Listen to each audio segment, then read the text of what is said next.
With all DLC, it's now the most expensive game you have? Oh, I wish I could say that. I think that's a toss-up probably between Crusader Kings 2, Stellaris, and Total War. Total War Warhammer in particular. Because technically all the DLC for Game 1 and Game 2, plus Game 1 and Game 2, are DLC for Game 3, on top of all the DLC for Game 3. So I think Total War Warhammer might actually be the biggest ticket item I have. I wonder if I can click and find this out. You've got me curious now. I'd have to calculate it manually. Oh no, Total War Warhammer 3 is, with all DLC, is $360. But that does not include Game 1 and Game 2 or Game 3, which I think are all $80. 80, 70, 70. 140, 240, 360, $600 for all of Total War Warhammer is the current price tag. That's a lot of money. Crusader Kings feels confusing. Crusader Kings DLC alone is $325. So the base game is free now. So that probably would have been $500 for CK2. Well, now I got to know about Stellaris. You got me asking. With all the money I put into cash shops over 7 years, Elder Scrolls is my most expensive game. I mean, if we were to toggle the most money I've spent on a game, I think League of Legends would somehow still be up there, much to my chagrin. Stellaris is also sitting at $492 for the DLC, plus a $50 base game. So $550 for Stellaris. All right, my last question is, how much is Crusader Kings 3 sitting at right now? Oh, peanuts. Peanuts in comparison. $170 for the DLC. So Total War Warhammer, Stellaris, Crusader Kings 2. Those are my 3 most expensive games, not counting League of Legends. Unless we include tabletop wargaming. Yeah, no. I mean, if we count Dungeons and Dragons, for sure that one's going to outpace everything. Trench Crusades popped up on your scrolling and looked interesting. Yeah, sure. You Googled it and it came up. That's got a Kickstarter. $2.2 million pledged. Hey, yes, I have heard about this one. Yeah. This one's gotten a lot of money because there were all these super right-wing Warhammer chuds who, when Warhammer started going woke, quotation, end quotation, they started finding out about this game. And so they all poured a bunch of money into it, thinking, oh, this will be the game that lets us play our Nazi demon fantasies. And the developers of this game have come out and been like, oh, no, absolutely not. We'll take your money, but we're not giving you that in any way, shape, or form. And then I think it blew up even more because it was just, they came out very clearly to say, oh no, we don't support any of that behavior. We don't support any of those groups. And we're going to try to make sure that things don't allow for that kind of bigotry. Yoke fiends, more like woke fiends, am I right? These look really cool. It's very Berserk, very Elder Scrolls. It's very Berserk. It's basically Berserk 40K. Wow, they got a lot of stuff in here. TTRPG wargame, yep. Damn, nice looking minis. Can't see yourself playing it, so don't bother backing it.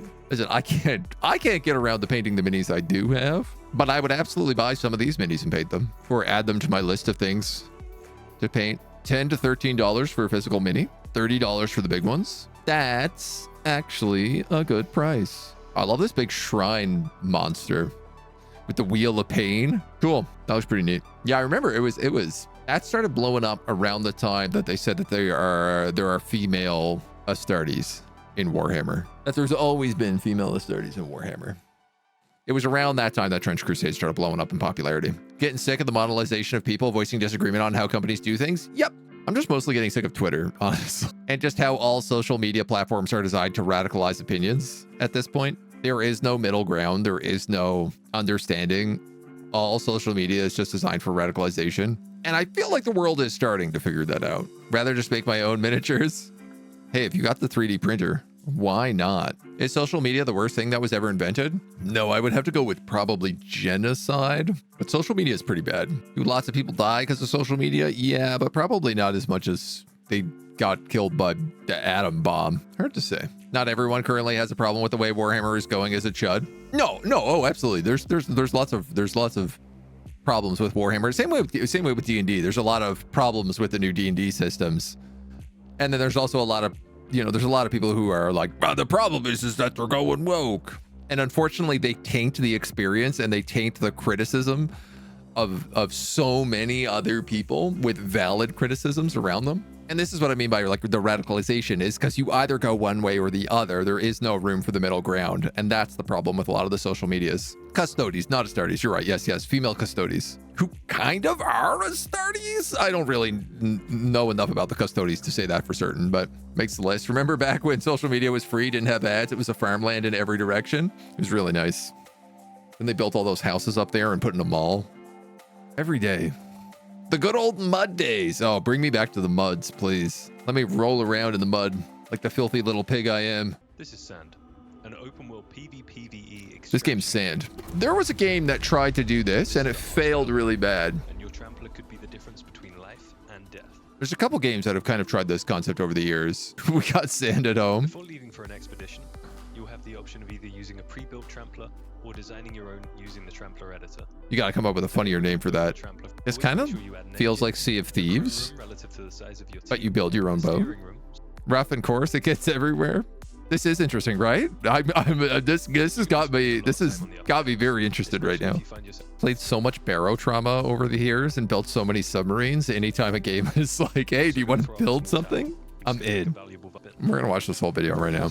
Sorry, I'm very interested in this. So it's PvPvE, so I'm getting the vibe that it is probably very Sea of Thieves. We are not necessarily killing other tramplers so much as you're looting locations. Kerbal beats Mech Warrior a little bit, yeah. Does this have the shy HUD? If this game doesn't have some sort of Dune Worm, I feel like it's missing an opportunity there. Okay, I think it is kind of kind of Sea of Thieves. Interesting. My one big hope is it's not the kind of thing where like if you log out, your trampler stays there and people can loot your trampler and destroy it. There are two games that have kind of done this. One did it with a airship system, and then there was another one that did it with sand ships. Much more sailboaty than giant walkers, though. I just imagine these giant 8-player war walkers slowly moving through the desert. If they catch anything, it just destroys them. This looks cool. I'm adding this to my wish list right away. Very cool. Very cool. Not sure about other players in this. Is that optional? And can you just play solo? Hard to say. Right now, it does seem to be open world PvPvE based on this. Let's read a little bit about it. 1910s alternate history. Austro-Hungarian Empire led the way to conquering other planets. Okay, so you're not even on Earth. You're just on a foreign planet, foreign desert planet. Characters originate from Galicia, a region in the Austro-Hungarian Empire predominantly inhabited by Ukrainians and Polish people. This does not actually tell me anything about the game. Interesting. Played the airship one, was pure PvP. Yeah. I can't even, I know I have the airship one. I can't remember the names of any of them. The airship one was just PvP. And then the one that was sail, it was, you sailed on the sand. There was another one like this.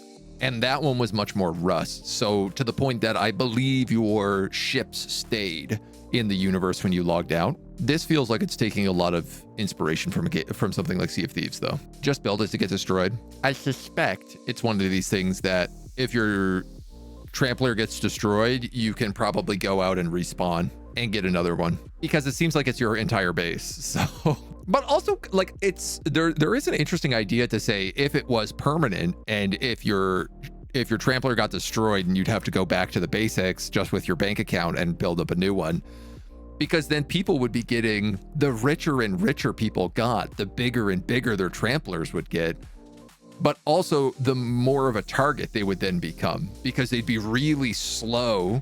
They might be full of armor and have lots of weapons, but a little swarm of baby tramplers would be a severe menace for something that big. So a bunch of people working together could take out a massive trampler. Space travel in 1910s, that's not alternate history, that's straight up fantasy. I mean, a little bit for sure. Galicia, mostly Ukrainian and Polish. I was a little confused. Yep. It's a bit of a strange statement, so.